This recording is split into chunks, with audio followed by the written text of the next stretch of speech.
Hello everyone. In today's class we are going to study about vapor pressure of solutions of solids in liquids. So these are the solutions where solute is a solid, usually it is a non-volatile solid, and the solvent is a liquid. Before studying this concept, let us know what is vapor pressure. So let me consider one liquid. Let it be water. So let me take pure water as solvent here. Now if I make it to boil, or if I provide heat here, what happens? The molecules which are in the liquid state, they begin to go into vapor state. That process of conversion of liquid into vapor, it is called as vaporization. And these vapor molecules exert some pressure on the molecules, that is solvent molecules, which are on the top surface of this liquid. So that pressure, it is called as vapor pressure. For every liquid there is some vapor pressure. So vapor pressure is a pressure exerted by vapors of particular liquid or solvent on the molecules of that solvent which are on the top surface. So this is in case of a pure solvent. If you take pure water or pure ethanol or some other pure solvent, this will be the case. Now let us see what happens when some solute is added into this solvent. It may be water or anything. In general, we will consider some solute is going to be added to this pure solvent, and that solute will be non-volatile. That means when you heat, that solute won't vaporize. It will be remaining as it is in the solution.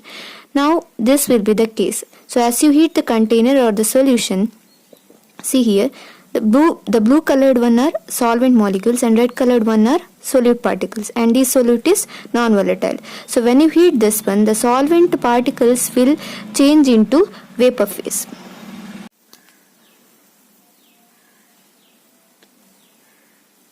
But the solute particles which are non-volatile, they will remain as it is in the solution. But these solute particles which are not getting vaporated, they will serve as barrier for vaporization of these solvent particles which are represented by blue color. So you can see these two cases. Here there are more vapor particles, here there are less, because to get converted into vapor phase from the liquid, these solvent particles should overcome the barrier which is provided by this solute particles which are non-volatile. So they will restrict the movement of molecules from liquid to vapor phase. So that's why less number of vapors are present in case of solution compared to a pure solvent. So if there is less number of vapors, the vapor molecules which are exerting pressure on the molecules which are on the surface, that will be less. So vapor pressure will be less in case of solution compared to pure solvent, because there are more number of vapor molecules which are going to exert pressure on the top molecules.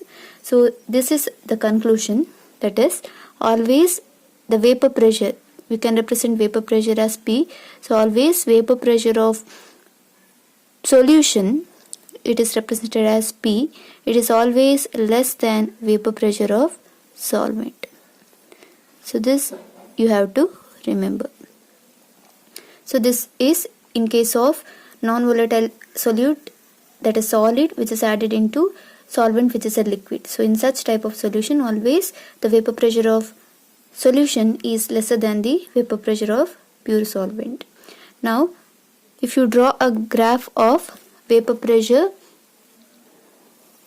of the solution versus mole fraction, so this is mole fraction of the solvent, okay, you will get a straight line passing through the origin, and this will be the point 0. So this is 0, and this is the point where you get vapor pressure of pure solvent. Okay, so if you take water and carry out this experiment, if you draw a graph of vapor pressure of that solvent or water versus mole fraction of that water, you will get a straight line passing through origin. And you can also apply Raoult's law here. If you take the solvent as number 1 and solvent as number 1 and solute as number 2,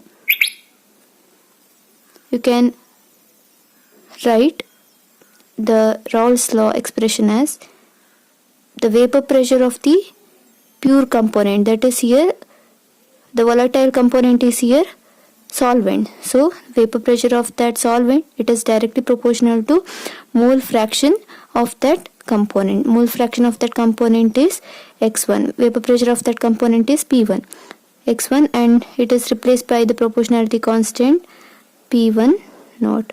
So this is the application of Raoult's law for this pure solvent. And since the solute is non-volatile, we are not going to apply Raoult's law for that non-volatile solute. So this is about vapor pressure of solution of solids in liquids. So you should know that according to this graph, as the number of solvent particles goes on increasing in the solution, the vapor pressure should go on increasing, because if there is more, and in both the cases, if there is more and more solvent particles, then there is possibility of that solvent molecule getting converted into more and more vapor. So as the mole fraction of that particular solvent goes on increasing, the vapor pressure should go on increasing. And here it is a case where it is made up of completely pure solvent. The highest possible vapor pressure is for pure solvent. Already we know that vapor pressure of pure solvent is always greater than the solution. So this is the maximum possible vapor pressure for that solution, which is got from the graph. So this is the concept of vapor pressure of solutions of solids in liquids. Thank you.